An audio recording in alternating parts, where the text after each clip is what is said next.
Godliness എന്ന് പറഞ്ഞ ദൈവഭക്തി എന്താണെന്ന് പൗലോസ് തന്നെ 1 തീമോഥെയോസ് 3:16 നമ്മൾ വായിക്കുന്നുണ്ട്.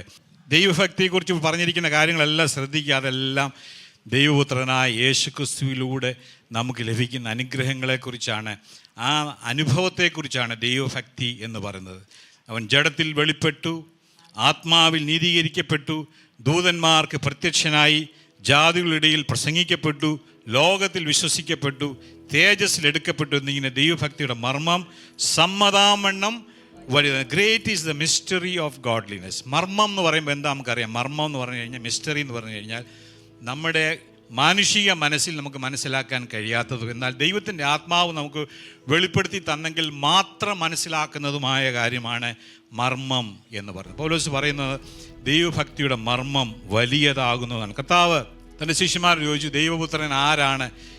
ഈ എന്നെക്കുറിച്ച് യേശു ആരാണ്? എന്നെക്കുറിച്ച് ആളുകൾ എന്തു പറയുന്നു എന്ന് ചോദിച്ച് പലരും പല അഭിപ്രായങ്ങൾ പറഞ്ഞു. നിങ്ങളെന്തു പറയുന്നു എന്ന് ചോദിച്ചപ്പോൾ ഒരാൾ ഉടനെ പറഞ്ഞു. ആരാ പറഞ്ഞേ? പത്രോസ് പറഞ്ഞു, നീ ജീവനുള്ള ദൈവത്തിൻ്റെ പുത്രനായ ക്രിസ്തു ആകുന്നു എന്ന് പറഞ്ഞപ്പോൾ കർത്താവ് പറഞ്ഞു, ഭാഗ്യവാൻ ശിമോനെ, നീ ഭാഗ്യവാൻ, ജഡരക്തങ്ങളല്ല, സ്വർഗത്തിലെ ദൈവം അത്രേ നിനക്കിത് വെളിപ്പെടുത്തി തന്നത്. ദൈവമക്കളെ, ഈ സുവിശേഷം അല്ലെങ്കിൽ ഭക്തിയായുള്ള ജീവിതം എന്ന് പറയുന്നത് കർത്താവുമായിട്ട് it's all about Jesus Christ. കർത്താവുമായിട്ടുള്ള നമ്മുടെ ബന്ധം, യേശുവുമായിട്ടുള്ള നമ്മുടെ ആ ദൃഢമായ ബന്ധത്തെയാണ് ഭക്തിയുള്ള ജീവിതം എന്ന് പറയുന്നത്. അത് ആ കർത്താവ് ആരാണ്, കർത്താവ് എന്ത് നമുക്ക് വേണ്ടി ചെയ്തു നമ്മൾ എത്ര പറഞ്ഞാലും മനുഷ്യർക്ക് മനസ്സിലാകണമെന്നില്ല. എന്നാൽ ദൈവത്തിൻ്റെ സ്വർഗസ്ഥനായ പിതാവ് നമുക്ക് ഓരോരുത്തർക്കും അത് വെളിപ്പെടുത്തി തരുമ്പോൾ മാത്രമേ നമുക്ക് ആ മർമ്മം മനസ്സിലാക്കാൻ സാധിക്കുന്നുള്ളൂ.